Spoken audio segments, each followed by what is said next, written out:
नमस्कार दोस्तों। जो मेघनाथ है वह अति महारथी योद्धा है।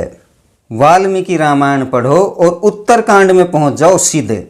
प्रश्न में मत लो, बालकांड को पढ़ो ही मत और सीधा आप आंसर पे पहुंचो उत्तरकांड के, जहां से जवाब मिलने शुरू होते हैं कि ये उत्तरकांड है।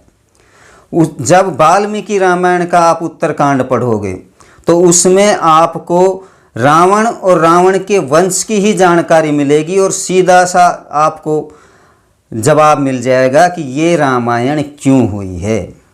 उसमें लिखा हुआ है कि जो मेघनाथ है वह अति महारथी योद्धा है, सृष्टि में उसका जैसा योद्धा ना हुआ है ना होगा। जो 16 प्रजापतियों का समय गया है और जो अब समय चल रहा है उसमें तो होना है ही नहीं। कलयुग में तो ऐसा महारथी कोई होगा ही नहीं। जो हमारे पीछे के समय में पृथ्वी का जो इतिहास है उसमें केवल मेघनाथ, जिसे इंद्रजीत कहा जाता है, रावण का पुत्र, उसके जैसा योद्धा कोई होगा ही नहीं। ऐसा मैं क्यों कह रहा हूँ? क्योंकि जिसने देवताओं के राजा इंद्र को हरा करके बंदी बना लिया था, इंद्र की विशेषता है कि वह 7 सूंड वाले ऐरावत हाथी पर लड़ता था और उसका जो अस्त्र था वह हड्डियों का बना हुआ था, दधीची ऋषि की हड्डियों से। उसे हराना कोई मामूली बात नहीं थी। जो असुर थे महादेव से वरदान प्राप्त करके और ब्रह्मा जी से वरदान प्राप्त करके वो भी इंद्र को नहीं हरा पाते थे, क्योंकि उससे पहले उसके जो अन्य देवता थे उनको हराना पड़ता था और वो देवताओं से ही युद्ध करने के अंदर जो असुर थे वो सुलट लिया जाता था और इंद्र का तो नंबर ही नहीं आ पाता था। हम संत कथाओं में, संत शास्त्रों से इनसे सुनते हैं कि लंका जलाई, हनुमान ने जलाई। ठीक है भैया, उनकी पूंछ के ऊपर तेल और पट बांध करके लगा दी गई, लेकिन सोने में तो आग ही नहीं लगती है। और जैसे ही आग लगी और धुआं उठी, मेघनाथ ने मेघों को बुला लिया और उन्होंने बारिश कर दी। लंका तो वैसी की वैसी, सोना तो जल ही नहीं सकता है। सोने की लंका में रावण रहता था, बिल्कुल निश्चिंत रहता था कि मेरी सोने की लंका है, यहाँ आराम से सोया जाता है, हमें किसी बात की चिंता नहीं है। कुंभकर्ण तो 6 महीने सोता था और एक दिन उठ जाता था, फिर सो जाता था 6 महीने। इस साल में एक दिन उठना और बाकी दिन सोए रहना। सोने की लंका है भैया वो। शास्त्रों को पढ़ो और शास्त्र से सार निकालो कि सोना जलता नहीं है। जलाकर देख लो भैया, घर में रखा हो तो, तुम्हारी आसंग हो तो क्यों दूसरों के ऊपर वो करते हो कि स्वर्ण भस्म सोने की नहीं बनती है।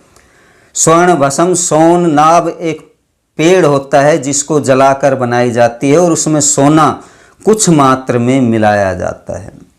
70,000 75,000 रुपये का एक तोला मिलता है और जब उसको भस्म किया जाएगा तो एक तोले में 1 ग्राम होगा। 7 लाख रुपए का 1 ग्राम। और स्वर्ण भस्म आपको अच्छी से अच्छी क्वालिटी की भैया 350-400 रुपये में मिल जाएगी 1 ग्राम। क्या है? कलयुग है, कुछ नहीं है, कलयुग है। यहाँ शुद्ध देसी घी जो 1000 रुपया किलो लोग बोलते हैं, तो शुद्ध घी, देसी घी लिखा हुआ डब्बा 100 रुपये में मिल जाएगा आपको। 150 रुपये में डब्बा मिल जाएगा, लिखा रहेगा शुद्ध देसी घी। अपने दिमाग से नहीं सोचेंगे, दूसरे के वाक्यों पर चलेंगे, क्योंकि हम किताब ग्रंथ लेकर नहीं पढ़ेंगे। हमें तो सुनना है और सुन करके जिसको बोलते हैं, ना वाद करेंगे ना विवाद करेंगे, हम तो कुकराबाद करेंगे, भों भों करेंगे।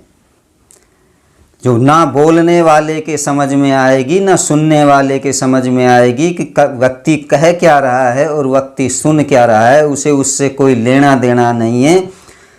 क्यों?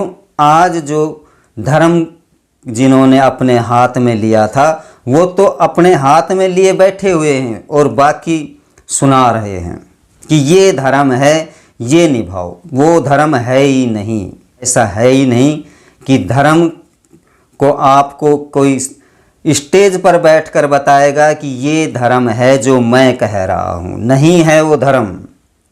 वो धर्म की बात नहीं बोल रहा है, ना कर्म की बात बोल रहा है, वह तो मनोरंजन की बात बोल रहा है। हंसो। जब उस बातों को सोचोगे तो बाद में तुम्हारे दिमाग में आएगी कि कुछ भी नहीं है, धर्म की तो बताई नहीं। हम तो सोच रहे थे कि धर्म की ये कब बोलेंगे। फिर क्या चल रहा है? कुछ नहीं, वहम चल रहा है। व्यक्ति वहम में है, धर्म में है ना ज्ञान में है।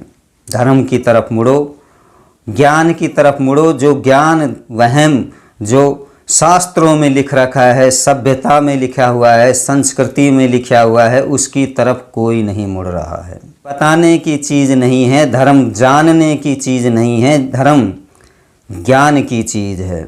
ज्ञान ही सबसे बड़ा धर्म है, ऐसा शास्त्रों में लिखा हुआ है। नहीं मानते तो शास्त्रों को लेकर आओ, जो प्रेस हैं उनसे उठा करके पढ़ो। 1 मिनट में ज्ञान आ जाएगा कि धर्म क्या है। नमस्कार दोस्तों।